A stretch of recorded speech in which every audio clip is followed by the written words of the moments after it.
அகிலத்தின் அன்பான சொந்தங்களுக்கு இனிய வணக்கம். மீனவர் காணொளிப்பதிவினூடாக சந்தித்திருக்கின்றோம். காசாவின் ரஃபா பிரதேசம் என்று உலகளவில் உற்று நோக்கக்கூடிய ஒரு பிரதேசமாக மாறியிருக்கின்றது. குறிப்பாக 10 லட்சத்துக்கு மேற்பட்ட மக்கள் அங்கு சிக்குண்டு இருக்கின்றார்கள். அனைத்து வகையிலும் முற்றுகையிடப்பட்டிருக்கக்கூடிய ஒரு சூழலிலே அங்கிருக்கும் மக்களை பாதுகாப்பு வலயம் என்று சொல்லி வரவைக்கப்பட்ட பகுதிகளிலேயே கொடூரமான குண்டுவீச்சை நடத்தி இஸ்ரேல் கொலை செய்து கொண்டிருக்கும் சூழ்நிலையில் அந்த மக்களின் உடைய நிலைமை மிகவும் மோசமானதொரு சூழ்நிலையாக ராஃபாவில் காணப்படுகின்றது. ஏற்கனவே நேற்று நடத்தப்பட்ட தாக்குதல்கள், அதன் பின்னர் இந்த தாக்குதலில் அமெரிக்காவுக்கு உள்ள தொடர்புகளும் தற்போது வெளியாக இருக்கின்றன. அதேபோல ஹவுதிகள் மீண்டும் அமெரிக்காவுக்கு எதிராக அமெரிக்க ட்ரோனை சுட்டு வீழ்த்தி இருக்கின்றார்கள்.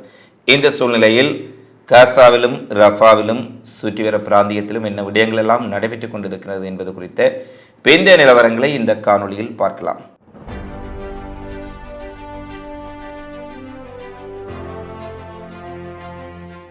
பத்து லட்சத்துக்கு மேற்பட்ட மக்கள், ஏற்கனவே 14 லட்சம் மக்கள் இருந்த நிலையில் 4 முதல் 5 லட்சம் மக்கள் ராஃபாவை விட்டு இடம்பெயர்ந்து சென்ற சூழ்நிலையில் 10 லட்சம் மக்கள் அங்கேயே தங்கி இருக்கின்றார்கள்.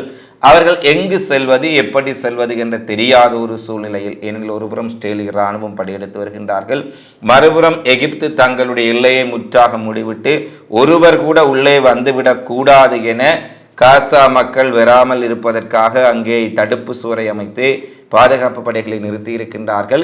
எனவே எந்த ஒரு பக்கத்திலும் செல்ல முடியாத ஒரு சிக்கலான நிலைமையில் அங்கே இருக்கக்கூடிய மக்கள் இருக்கும் சூழ்நிலையில் சுற்றி வர இஸ்ரேலிய டேங்கிகளும் ட்ரோன்களும் இஸ்ரேலிய விமானங்களும் அந்த மக்கள் மீது மிக கொடூரமான ஒரு இன அழிப்பை செய்து கொண்டிருக்கின்றார்கள்.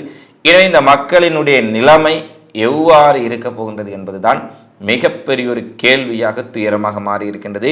பல்வேறுபட்ட நாடுகள் இந்த ராஃபா மீதான தாக்குதலை கண்டனம் செய்தாலும் கூட வெறும் கண்டனத்தோடு இவர்களுடைய கண்டனங்கள் முடிந்து விடுவதால் அந்த மக்களின் நிலைமை மிகப்பெரிய ஆபத்தில் சிக்கியிருக்கின்றது என்பதுதான் இங்கே மிக முக்கியமான விடயம். மிக குறுகிய பரப்பளவுக்குள் மக்கள் சிக்கியிருக்கின்றார்கள்.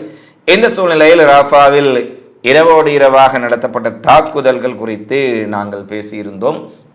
தற்பொழுது இந்த தாக்குதல்களில் பயன்படுத்தப்பட்டது குறிப்பாக அமெரிக்காவின் உடைய முழுமையான குண்டுகள் என்ற விடயம் தெளிவாக இருக்கின்றது. விமானங்களில் இருந்து வீசக்கூடிய TU-09 என்று சொல்லக்கூடிய துல்லியமாக இலக்கை தாக்குவதற்கு பயன்படுத்தக்கூடிய அதிநவீன குண்டுகள் தான் பயன்படுத்தப்பட்டிருக்கின்றது என்ற செய்தி CNN ஊடகமே இன்றைய தினம் வெளியிட்டிருக்கின்றார்கள். ஏற்கனவே இந்த ராஃபா மீதான தாக்குதல் தொடர்பான விசாரணைகளில் இஸ்ரேல் எவ்வாறான அறிக்கையை வெளியிட்டார்கள் என்பதை நாங்கள் ஏற்கனவே எங்களுடைய அகிலம் டிவி சேனலில் பதிவு செய்திருக்கின்றோம். வழக்கத்தை போல இது ஹமாஸ் அங்க ஆயுதங்களை குவித்து வைத்திருந்ததனால் அந்த ஆயுதங்கள் எல்லாம் ஒன்றாக வெடித்துத்தான் இவ்வளவு பெரிய தீ விபத்து என்று ஒரு எந்த விதமான ஒரு நியாய தர்மமின்றி ஒரு பச்சை பொய்யை சொல்லி இருக்கின்றார்கள்.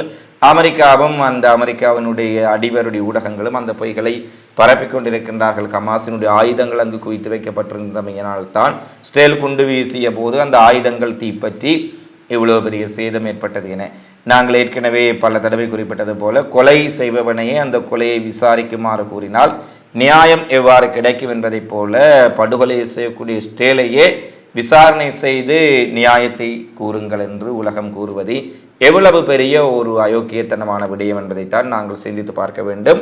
இந்த நிலையில் இஸ்ரேல் ஏற்கனவே மருத்துவமனைகள் பல இடங்கள் மீது தாக்குதலை நடத்திவிட்டு இதே போன்ற கதைகளை ஹமாஸின் பக்கத்தில் அவர்கள் பழியை சுமத்தி இருந்தார்கள் என்பதை பல தடவைகள் நாங்கள் பார்வையிட்டிருந்தோம். எனவே இவ்வாறான பொய்களையும் இட்டுக்கட்டிய கதைகளையும் கூறுவது இஸ்ரேலுக்கு ஒன்றும் புதிதல்ல. அதே பாணியில் விசாரணைகளை முடித்து விட்டோம், இதுதான் நடைபெற்றது என்பதை கூறி உலகை இவர்கள் ஏமாற்ற முனைந்தாலும் உலகில் இருக்கக்கூடிய மனிதநேயம் படைத்த நாடுகள் அனைத்தும் இஸ்ரேலினுடைய பொய்களை கண்டு மிகவும் கொதித்து போயிருக்கின்றார்கள். ஆனால் அவர்களுடைய கொதிப்புகள் என்பது மிகப்பெரிய நாடுகள், அமெரிக்கா போன்ற மேற்குலக நாடுகளின் இஸ்ரேலிய ஆதரவினால் எந்தவித பயனுமற்ற நிலையில் இருப்பதையும் நாங்கள் பார்க்கக்கூடியதாக இருக்கின்றது. இந்த சூழ்நிலையில் ஐநாவுக்கான அமெரிக்க தூதர் நிக்கி கேலி என்ற பெண் நேற்று முன்தினம் காசாவுக்கு அண்மையில் இருக்கக்கூடிய இஸ்ரேலிய பகுதிகளுக்கும் வடக்கு இஸ்ரேல் லெபனானுக்கு அருகில் இருக்கக்கூடிய இஸ்ரேலிய பகுதிகளுக்கும் சென்று வந்த ஒரு செய்தி வழியாக இருந்தது. அமெரிக்காவினுடைய முன்னாள் எம்பாசிடர், அதாவது ஐக்கிய நாடுகள் சபைக்கான அந்த தூதுவராக இருக்கக்கூடிய அந்த பெண் ஒரு ஷெல் ஆர்ட்லரி செல்வீச்சு இஸ்ரேலுக்கு அனுப்பப்படும் ஷெல்வீச்சில் அவர் எழுதுகின்றார், ஃபினிஷ் தெம். அதாவது அவர்களை முடித்து விடுங்கள் என்று அந்த பெண்மணி எழுதி அந்த ஷெல்லில் தன்னுடைய கையொப்பமிட்டு ஸ்டேல் அமெரிக்கா இணைந்த படத்தை சிம்போலையிட்டு செல்லக்கூடிய காட்சிகள் வழியாக இருக்கின்றன. ஒரு பொறுப்பான பதவியில் இருக்கக்கூடிய பெண், அதுவும் இப்படியான ஒரு கொடூரங்களை இஸ்ரேல் செய்து வருகின்ற போது 45 பொதுமக்களை இரவோடு இரவாக குழந்தைகளை கூட எரித்து கொன்ற இந்த அடுத்த நாளில் அவர்களை முடித்து விடுங்கள், ஃபினிஷ் தெம் என்று கையொப்பமிட்டு கொடுத்திருப்பதெல்லாம் அமெரிக்கர்கள் எவ்வளவு தூரம் ஈவிரக்கமற்ற முறையில் இந்த இஸ்ரேலினுடைய இனப்படுகொலைக்காக வேலை செய்து கொண்டிருக்கின்றார்கள் என்பதை திட்ட தெளிவாக காட்டியிருக்கின்றது. இவ்வளவு பேர் இறந்திருக்கின்றார்கள், அதில் தலையில்லாத குழந்தைகளின் சடலங்கள் கூட எடுக்கப்பட்டிருப்பதாக பலர் வேதனையோடு அந்த இடத்தில் இருந்த தொண்டு பணியாளர்கள் தெரிவித்திருக்கின்றார்கள். இப்படியான சூழ்நிலையில் அவர்களை முடித்து விடுங்கள். அவர்கள் என்று சொன்னால் பச்சை குழந்தைகளையும் பெண்களையும் நோயாளிகளையும் ஏற்கனவே குண்டடிபட்டு அங்கு நடந்து கூட செல்ல முடியாத காயப்பட்டவர்களையும் முதியவர்களையும் 10 மாதம் கூட நிரம்பாத சிசுக்களையும் தான் கொன்று குவித்து விடுங்கள் என அந்த அமெரிக்க பெண்மணி எவ்வளவு ஒரு கேவலமான ஒரு பதிவை இட்டிருக்கின்றார். அதை அமெரிக்க ஊடகங்களும் இஸ்ரேலிய ஊடகங்களும் பெரிதாக படம் பிடித்து தங்களுடைய சமூக வலைத்தளங்களில் அமெரிக்க பெண்மணி இஸ்ரேலுக்கு செல்லும் ஆயுதங்களில் கையொப்பமிட்டு அனுப்பினார் என்று பகிர்ந்து கொண்டிருக்கின்றார்கள். இது எவ்வளவு பெரிய ஒரு துயரம், எவ்வளவு பெரிய ஒரு காட்டு மிராண்டித்தனம் என்பதை நாங்கள் சிந்தித்து பார்க்க வேண்டும். பச்சை குழந்தைகளையும் 10 லட்சம் அப்பாவி மக்களையும் முடித்து விடுங்கள், ஊடகங்கள் சொல்லக்கூடிய கருத்துக்களை நீங்கள் காதில் எடுக்க வேண்டாம் என்று இன்னொரு உதிரி செய்தியையும் அந்த பெண்மணி கூறியிருக்கின்றார். இப்படிப்பட்ட ஒரு கொடூர எண்ணம் படைத்தவர்களைத்தான் அமெரிக்கா பதவிகளில் வைத்திருக்கின்றார்கள் என்பது அமெரிக்க நாட்டின் மீதான அவர்களுடைய கொள்கைகளின் மீதான மிகப்பெரிய ஒரு கேள்விகளை எழுப்புகின்றது என்பதில் எந்த ஒரு மாற்று கருத்தும் இல்லை. இந்த நிலையில்தான் இவ்வாறான செயற்பாடுகளை மிக்க அமெரிக்காவும் இஸ்ரேலும் பாலஸ்தீன மக்கள் மீதான இனப்படுகொலையில் எப்படியாவது பாலஸ்தீனத்தை அழித்து விட வேண்டும் என்பதில் இவ்வளவு முழுமூச்சாக செயற்படுகின்றார்கள் என்பதை இந்த விடயங்கள் எல்லாம் தெளிவாக காட்டிக் கொண்டிருக்கின்றன. இந்த சூழ்நிலையில் ஈராக்கினுடைய செல்வாக்கு மிக்க மதகுரு சதர் இஸ்ரேலின் ரபாத் தாக்குதலுக்கு பின்னர் அமெரிக்க தூதரகத்தை உடனடியாக ஈராக்கில் இருந்து மூட கோருகின்றார். காசாவில் இடம்பெயர்ந்தவர்களுக்கான முகாமில் இஸ்ரேலிய வான்வழி தாக்குதலில் பாலஸ்தீன குடிமக்கள் கொல்லப்பட்டதை அடுத்து பக்தாத்தில் அமைந்திருக்கக்கூடிய அமெரிக்க தூதரகத்தை உடனடியாக மூட வேண்டும், அமெரிக்க தூதரை உடனடியாக வெளியேற்ற வேண்டும், இரத்தம் சிந்தாமல் தூதரகத்தை மூட வேண்டும் என்று தனது கோரிக்கையை வலியுறுத்தி இருக்கின்றார். இது அந்த ஈராக்கில் செல்வாக்கு பெற்ற மதகுருவினுடைய கோரிக்கை மட்டுமல்ல, ஒட்டுமொத்தமாக ஈராக்கியர்களுடைய மனநிலையும் இவ்வாறு தான் இருக்கின்றது. அமெரிக்க தூதரகத்தை உடனடியாக வெளியேற்ற வேண்டும் என்று இஸ்ரேலை கண்மூடித்தனமாக ஆதரிக்கக்கூடிய தூதரகம் என்று சொல்லும்போது இன்னொரு விடயம் ஞாபகம் வருகின்றது. ஏற்கனவே நாங்கள் அகிலம் டிவி சேனலில் பதிவிட்டிருந்தோம். இன்று மெக்சிகோவில் ராஃபா மீதான இஸ்ரேலிய தாக்குதலை கண்டு கொதித்தெழுந்த மக்கள் போராட்டம் செய்யும் போது ஒரு கட்டத்தில் கோபம் எல்லை மீறி இஸ்ரேலிய தூதரகத்தை அடித்து நொறுக்கி தீ வைத்து கொளுத்தி இருக்கின்றார்கள் என்ற செய்திகளும் இன்றைய நாளில் வெளியாக இருக்கின்றது. அடுத்து ராஃபாவுக்குள் மிகப்பெரிய இனப்படுகொலையை இஸ்ரேல் தீவிரப்படுத்தி இருக்கும் சூழ்நிலையில் ஹிஸ்புல்லாவினுடைய தலைவர் ஹசன் நஸ்ரல்லா இன்றைய தினம் மிக முக்கியமான அறிவிப்பை வெளியிட்டிருக்கின்றார். எந்த விதமான நியாய தர்மமும் இன்றி எந்த விதமான யுத்த விதிமுறைகளையும் கடைபிடிக்காத மனிதாபிமானமற்ற ஈவிரக்கமற்ற ஒரு கொடூரமான எதிரியை நாங்கள் முழுமையாக எதிர்கொள்ளப் போகின்றோம். எனவே எங்களுடைய வீரர்கள் ஹிஸ்புல்லாவினுடைய போராளிகள் தயாராக இருக்குமாறு அவர் ஒரு முக்கியமான அறிவிப்பை விடுத்திருக்கின்றார்.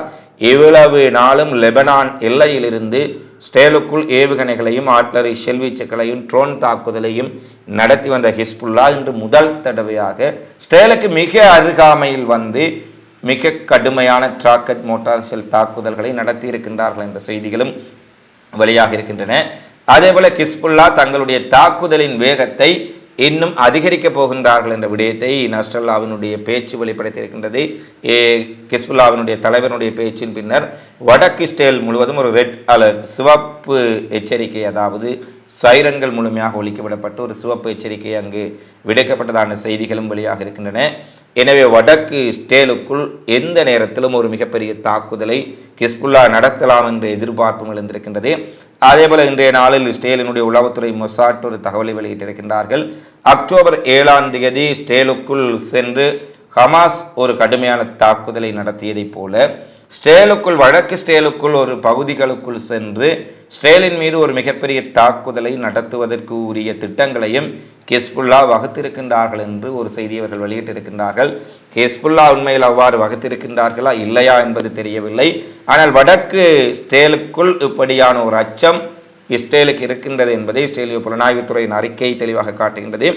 இந்த நிலையில் ஹிஸ்புல்லாவினுடைய போராளிகள் ரஷ்யாவினுடைய அதிநவீன ஏவுகணைகள் இஸ்ரேலிய இராணுவ வீரர்களை பிடித்து செல்வது, அதாவது பணைய கைதிகளாக பிடித்து செல்வது போன்ற ஒரு மிக முக்கியமான பயிற்சிகளை மேற்கொண்டிருக்கின்றார்கள் என லெபனானில் இருக்கக்கூடிய உள்ளூர் வாசிகளை மேற்கோள் காட்டி அமெரிக்க ஊடகங்களும் இன்றைய தினத்தில் ஒரு முக்கிய தகவலை வெளியிட்டிருக்கின்றார்கள்.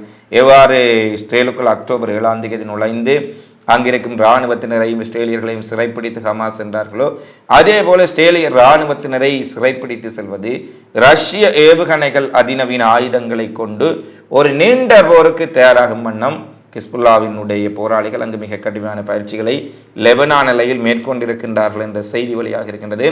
அதிலும் குறிப்பாக ரத்வான் படையணி வடக்கு இஸ்ரேலில் இருந்து ஒரு நேரடி தாக்குதலை இஸ்ரேலிய இராணுவம் மேற்கொண்டால் அதுக்கு தக்க பதிலடி கொடுப்பது எவ்வாறு என்பது தொடர்பான தாக்குதல் முன்முயற்சிகளும் நடைபெற்றுக் கொண்டிருக்கின்றன என்ற செய்தி வழியாக இருக்கின்றது.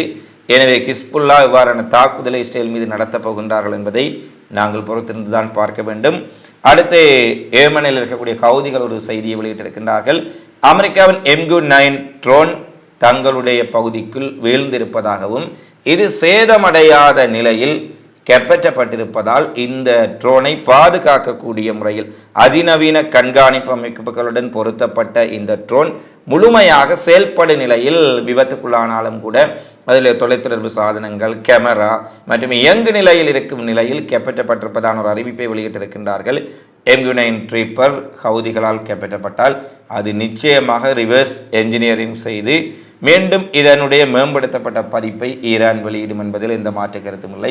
ஏனெனில் அமெரிக்காவிடமிருந்து கைப்பற்றப்பட்ட ஆயுதங்களைத்தான் ரிவர்ஸ் என்ஜினியரிங் மீள் பொறியியல் பொறிமுறையில் ஈரான் அதை மாற்றி வடிவமைத்து பல ஆயுதங்களை தயாரித்திருந்தார்கள். தற்பொழுது MQ-9 ட்ரீப்பரும் நல்ல நிலையிலே கைப்பற்றப்பட்டிருப்பதாக ஏமனினுடைய கவுதி படைகள் அறிவித்திருக்கின்றார்கள். இது ஒரு முக்கியமான செய்தியாக இருக்கின்ற சூழ்நிலையில் ஸ்பெயினினுடைய பிரதமர் பெட்ரோ சான்சஸ் அவர்கள் அரபு நாடுகளின் முக்கியமான ராயதந்திரிகள் குழுக்கை சந்தித்து பேச்சுவார்த்தை நடத்தியிருக்கின்றார் என்ற செய்தி வழியாக இருக்கின்றது. ஏற்கனவே ஸ்பெயின் மேற்கு ஜெருசலேமை தலைநகராக கொண்டு சுதந்திர பாலஸ்தீனம் அமைக்கப்படுவது ஒன்றே இந்த பிராந்தியத்தில் அமைதிக்கான ஒரே வழி என நேற்று அறிவித்திருந்தார். அவருடைய பாராளுமன்றத்திலே நேரடியாக ஒரு உத்தியோகபூர்வமான தீர்மானமாகவே பாலஸ்தீன தனிநாட்டை நாங்கள் அங்கீகரிக்கின்றோம் என்று ஐரோப்பிய யூனியனில் இருந்தாலும் கூட துணிச்சலாக ஒரு முடிவை அவர் வெளிப்படையாக அறிவித்திருந்தார். இந்த நிலையில்தான் இன்று அரபுலக நாடுகளின் முக்கியமான ராயதந்திரிகள் கத்தாரினுடைய வெளியுறவுத்துறை அமைச்சர், சவுதியினுடைய வெளியுறவுத்துறை அமைச்சர், துருக்கியினுடைய வெளியுறவுத்துறை அமைச்சர், குவைத்தினுடைய வெளியுறவுத்துறை அமைச்சர் என ஜோர்டானுடைய வெளியுறவுத்துறை அமைச்சர், பாலஸ்தீனத்தினுடைய தற்போதைய பிரதமர், இஸ்லாமிய ஒத்துழைப்பு அமைப்பின் பொதுச் செயலாளர் குசைன் பிரகிம் தாகா என பல அரபு தேசங்களினுடைய முக்கிய ராயதந்திரிகள் ஸ்பெயினினுடைய பிரதமருடன் முக்கியமான ஒரு பேச்சுவார்த்தைகளை நடத்தி பல பாலஸ்தீன தனிநாடு தொடர்பான விடயங்களை பேசியிருக்கின்றார்கள் என்ற செய்தியும் தற்போது வெளியாக இருக்கின்றது. தற்போது இந்த காணொலியை பதிவேற்றக்கூடிய இந்த நேரத்திலும் அவர்களுடைய சந்திப்பு அங்கே நடைபெற்று கொண்டிருக்கின்ற என்ற விடயமும் நாங்கள் சொல்லிக் கொள்கின்றோம். இவைதான் இன்றைய நாளில் வெளியாக இருக்கக்கூடிய பிரதானமான செய்தி பதிவுகளாக பதிவாக இருக்கின்றன. தொடர்ச்சியாக காசாவிலும் ரஃபாவிலும் பிராந்தியத்திலும் நடைபெறும் செய்திகளை உடனுக்குடன் தெரிந்து கொள்ள அகிலத்தோடு இணைந்திருங்கள். இந்த காணொலி பதிவு தொடர்பிலான உங்களது மதிப்பான கருத்துக்களை தவறாமல் கொமெண்ட்ஸில் பதிவிடுங்கள் என கேட்டுக்கொண்டு மீண்டும் காணொலி பதிவில் உங்களை சந்திக்கும் வரை உங்களிடமிருந்து விடைபெறும் நான் உங்கள் அன்பின் சந்துரு. வணக்கம்.